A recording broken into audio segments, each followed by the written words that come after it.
I don't even know where to begin with this, so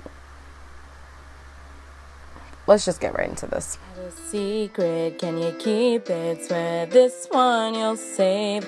Better lock it in your pocket, taking this one to the grave. If I show you, then I'll know you won't tell what I said.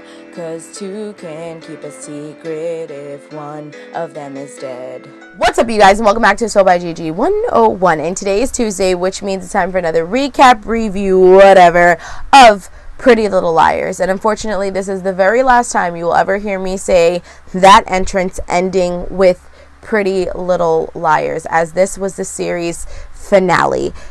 Pause. Disclaimer. Yes, I have my fan going. It's hot as Satan's ball sacks. I'm not turning it off. If you don't like it, I can't help you. Yes, my hands are stained, and you will find out either in another video that I will have up or on pictures that you will see on Instagram. But they are stained for a very specific reason. Anyway, so tonight's 2-hour-long episode was whack. It was ridiculous. And I spent most of the episode like this.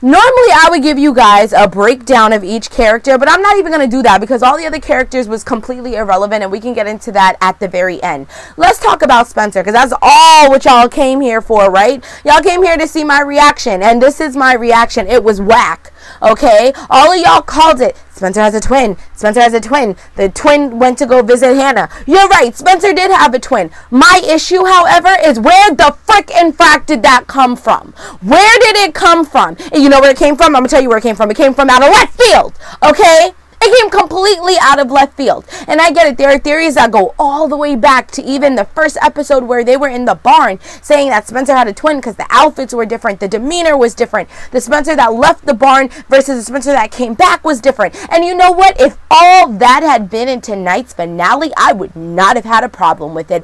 But it didn't. In fact, tonight's finale didn't even make me feel like I was watching Pretty Little Liars at all. It didn't explain not one fracking thing to me.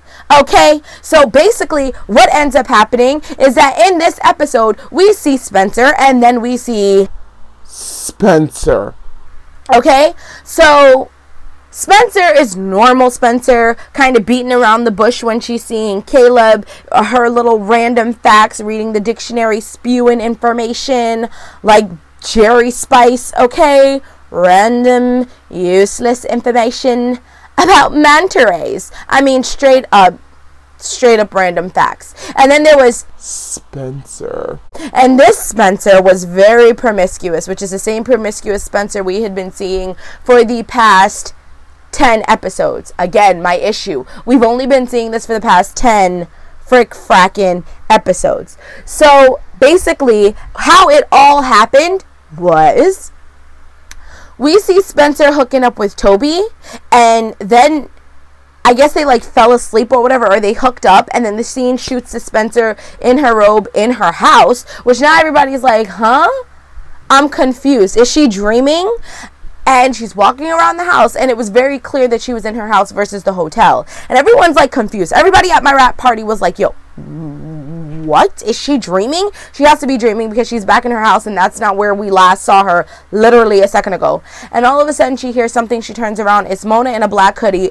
Shocked. Who was shocked by that? Not me.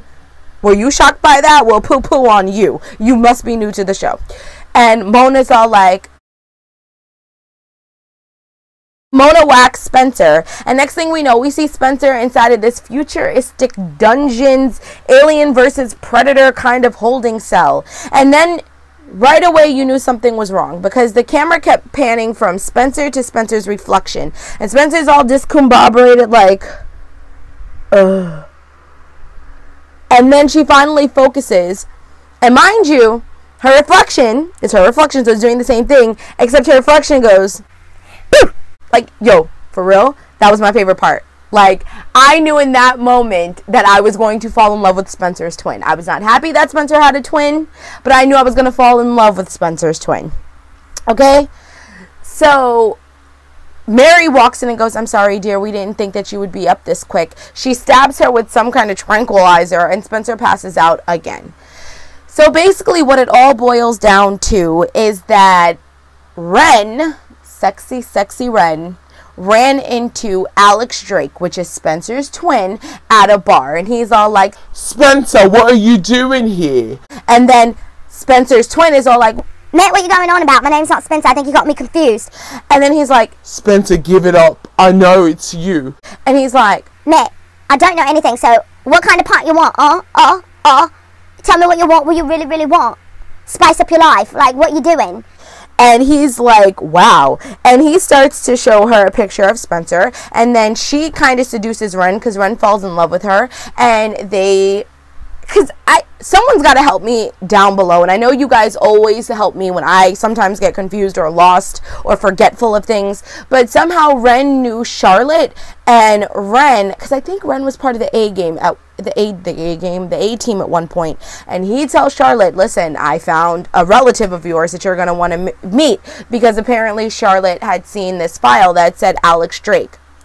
She was like, well, do we look that much alike? Like, how am I going to know? And he said, oh, you're going to know. She looks like someone, and you're going to know exactly who.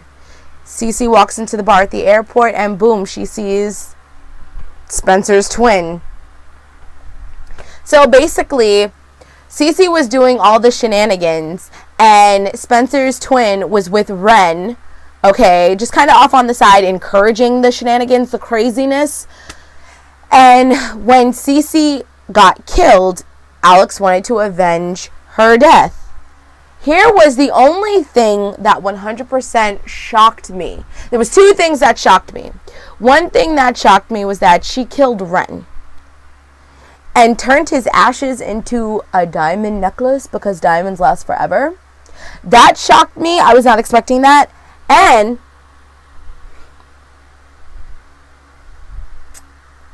Ren is the father of Emily's baby, which we're going to get into that as well, because So she wanted to avenge Charlotte's death, and she kind of goes into this whole story time about how she met Ren and how Ren hooked everything up, and Ren never wanted anyone to get hurt, but she knew that Ren loved her so much that he would do whatever. And so Ren did encourage her to just talk to Spencer, and they did kind of do flashbacks as to where we had seen her, because Spencer was like, okay, wait, I'm getting ahead of myself.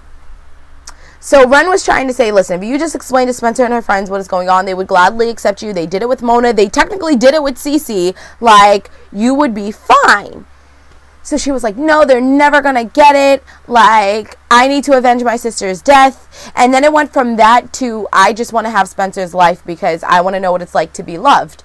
Which is sad. But I don't feel that bad for you. I really don't. P.S. I totally love Alex because she's crazy. And you guys know how I feel about crazy people. I love them. So basically, she starts to tell Spencer that, you know, she's going to take over her life. And Spencer's like, nobody's going to believe you. And she's like, oh, but they already do. And she starts to go back to the different places when she saw them. And when we saw her, which were all the times that you guys had said, from the 10 episodes, they did not go back into the farm. And that was my issue. If they had connected all the way back to the farm, then I would have understood that. I would have respected that. You feel me? But they didn't. It was just random, out of nowhere. Okay? So basically, she's like, well, enough story time. I'm going to go off and steal your man and da-da-da-da-da-da-da-da. Mary Drake comes in with food for Spencer, and she's like, I can't let you out. If I let you out, she's going to freak, and this, that, and the third. And Spencer starts crying hysterically, which I think really was a ploy to get Mary to open the door, which she did. And everybody was like, you know, move her, like, close the door, run out or whatever. But instead, she hugs her really, really tight, and she takes the pin out of her hair. And that's how eventually she gets out. Now,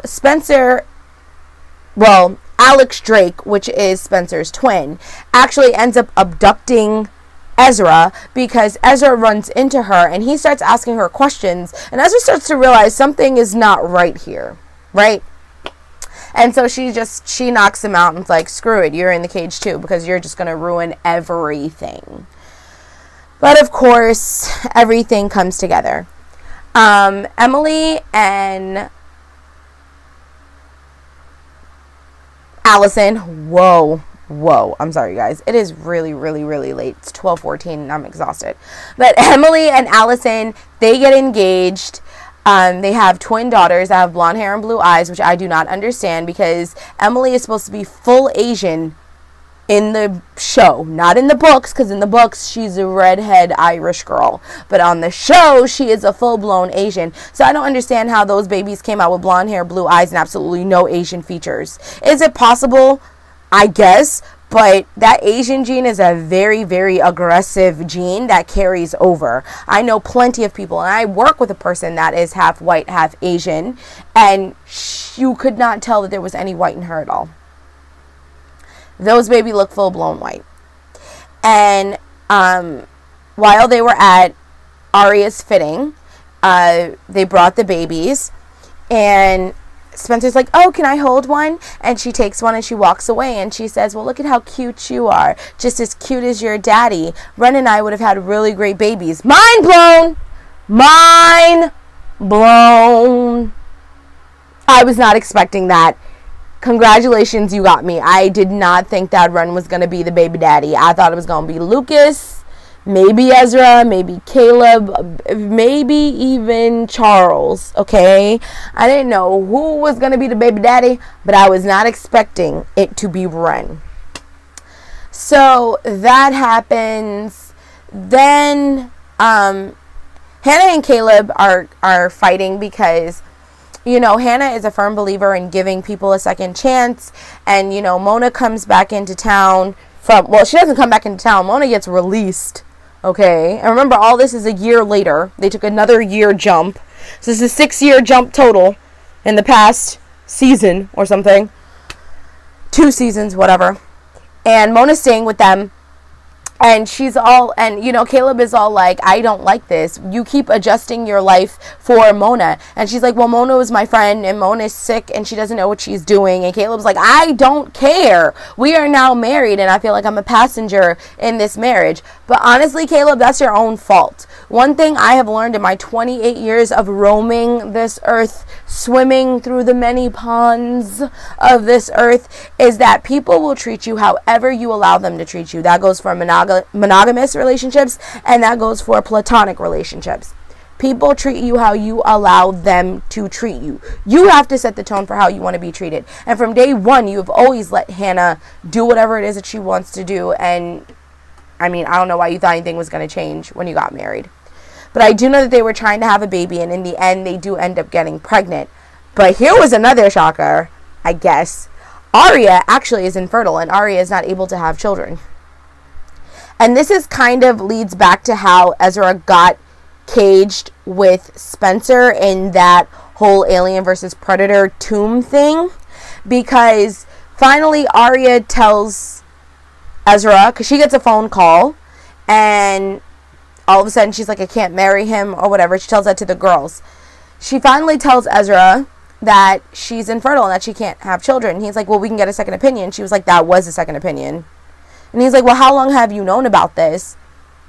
A couple of weeks or something? And she's like, a little bit longer. And he's like, why would you do that? You don't think I deserve to know? And she basically was telling him that she just felt like he wouldn't want to be with her anymore if he knew that she couldn't have children, which is a valid excuse if you guys hadn't been through what you guys have been through for the last 7 years. I think being infertile is the last thing, the farthest thing on this man's mind for not wanting to marry you. I think the murders, the lies, the killings, the stalkings, the parading around acting weird are the first reasons why he would not want to marry you. But that's just my analysis. So that night, which was the night before the wedding, they kind of just walk off. They were mad. Then the day of the wedding, he sends a text message to her. Saying that he doesn't want to go through with it anymore. In reality, Alex Drake sent the text message. Whew! Try saying that 10 times fast. And she really had him trapped. Now, here was the kicker. When Spencer took the thing from Mary Drake's head, she picked the lock and got her and Ezra out, and they were running around, only to find out that they were in yet again another underground dollhouse that was connected to the house that frickin' Toby had made for Spencer before they broke up. Now, isn't that some shit? That's some serious shit, like, for real.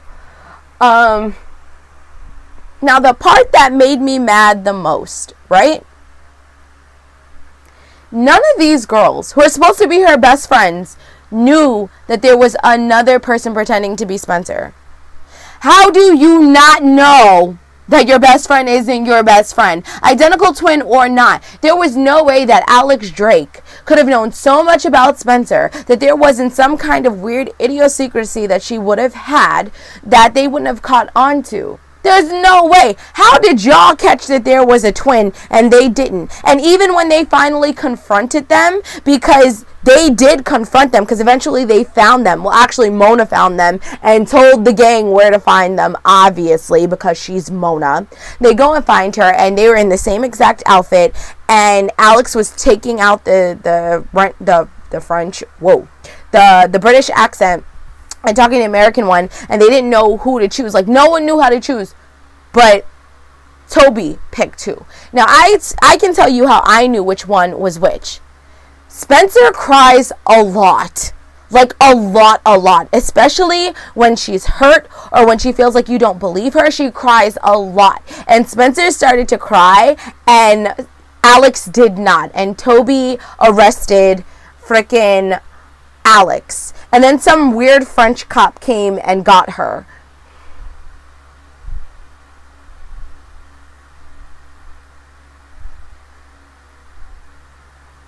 Like, what? That was confusing to me. But, you know, and then she was gotten and whatever. So now everybody lives happily ever after, right? AD has been collected. Mona is free. Hannah finds out that she's pregnant. Arya and Ezra decide that they're going to adopt. Emily and Allison are engaged. Toby and Spencer are on the road to recovery in their relationship. And everything just seems perfect in the world, right? Well, it ended in two very mysterious ways. Number one, we see that Mona now lives in France with the same cop that arrested that arrested Alex and Mary. And she has a shop where she's selling dolls, because we all know that's Mona's obsession.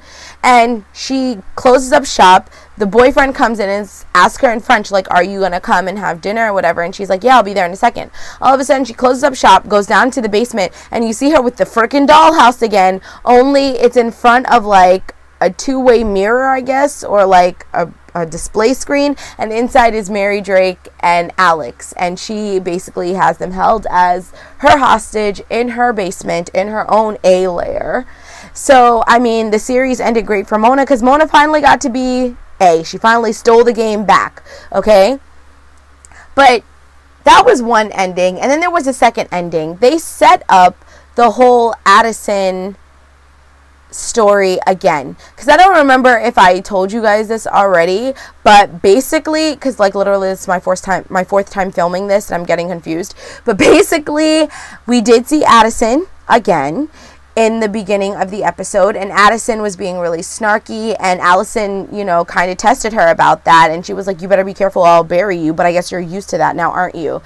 And basically there was a deaf girl, and Addison and her friends were just kind of watching literally across from the locker, and they had put a deaf doll with that ear thing that some deaf people have to help them hear, with a knife in the middle of its chest.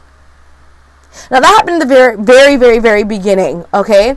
And that was really morbid and twisted, even for Allison, because even Allison wasn't as twisted as that. Like, this Allison Duranger is definitely a modern day crazy Allison. But how that all ties into the very end of the show is that all of her friends are asleep in a barn house-esque kind of a place. They wake up, Addison is gone, and the Spencer equivalent is like, I don't know where Addison is, I think I heard her scream. And then the show ends, and that is it. It goes into the rap party, which I tried to watch but I couldn't get into.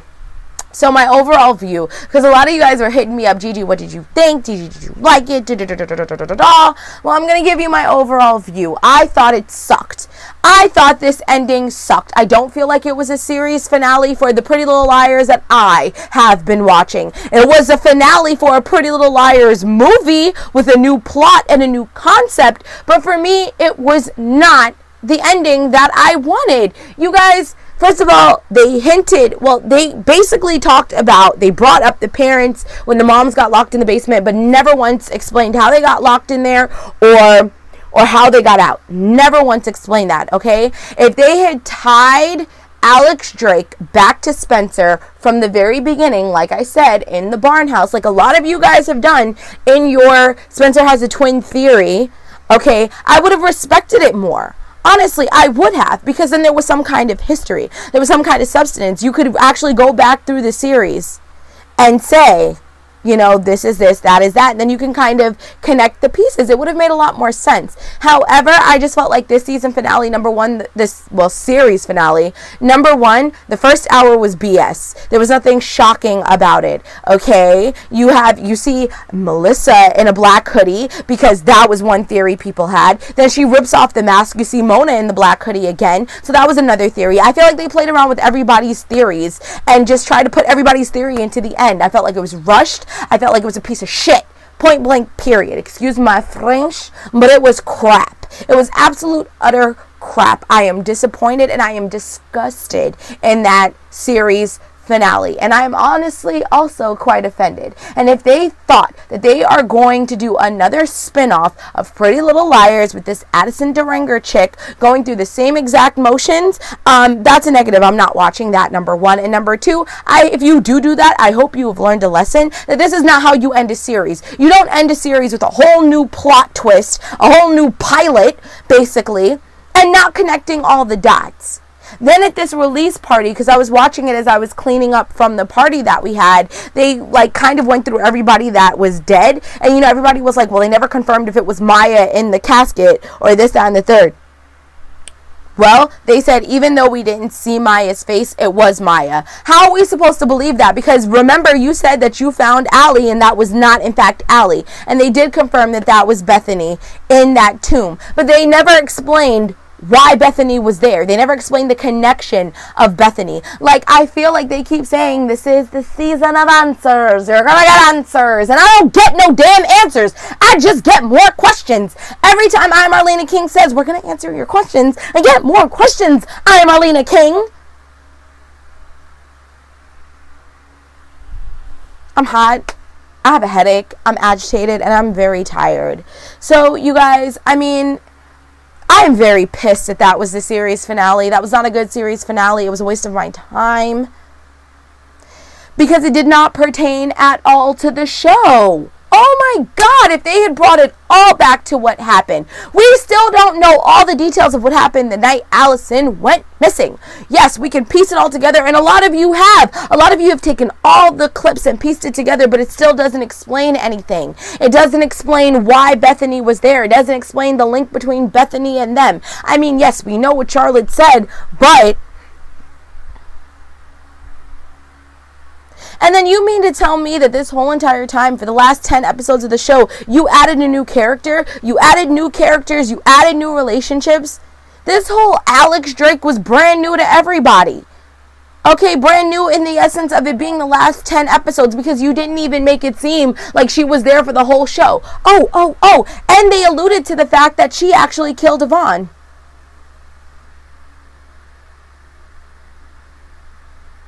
You guys, I'm just upset, I'm disappointed, and I'm very tired, and I'm very cranky. My eyes are very heavy. My head is very heavy, and my heart is very heavy, because that was just utterly ridiculous. And I mean utterly ridiculous. And I'm very upset that that is how we ended the show. I feel like the show didn't even end yet. I feel like it's the starting of a new damn series. But that is all I have to say. I'm not talking about it anymore, because this video was going on long enough and I'm tired. Do not forget that this video is up, which means technically that my giveaway is closed. Thank you everyone who has joined me on this journey. But our Pretty Little Liars journey has come to an end, but don't be sad because we will start a new journey because I'm going to be doing Riverdale. Woo. I'm going to review Riverdale. I saw the first season, and when I asked you guys what you wanted to see, I felt like that was just one of the most common denominators. I felt like that got like the highest rating. So I will be reviewing Riverdale. So stay tuned for that, and I think I'll just do it every Tuesday because right now I'm just watching it on Netflix. So I'll just review it and have a video up for you guys every Tuesday, so that way we stay on the flow, and you know that every Tuesday you will be seeing a review from me. And then I'll find out about season 2 where I can catch it when it airs, so that way I can have another date for you if it doesn't air on a Tuesday. Alright, you guys? So, with all that being said, thank you guys so much for joining me on this journey. I know a lot of you guys caught wind of my channel just not too long ago, just a couple of weeks ago. But thank you so much for commenting and rating and subscribing and having great conversations with me. I honestly love it. And I honestly love you guys. And I hope that you guys stay part of the Merpod squad, okay? Because I'm going to give you more reviews. And, keep them comments coming. I'll be announcing on social media the winner, as well as doing a video today, later on, which is Wednesday. And whoever wins, if you get back to me on a timely manner, I will be shipping out your Pretty Little Liars winning giveaway prize on Friday. Okay? So now we're done. And now I'm going to say yet again, if you enjoyed me and you want to see more videos from me or more videos like this one, then you definitely need to be part of the GG Meister Merpod and come swimming with us on all our adventures. How might you do that? You're probably asking. Well, it's simple. All you have to do is rate, comment, subscribe, and share, because sharing is caring. And I'll be seeing you in my next video. Farewell, Pretty Little Liars. Loves and likes ya. Bye.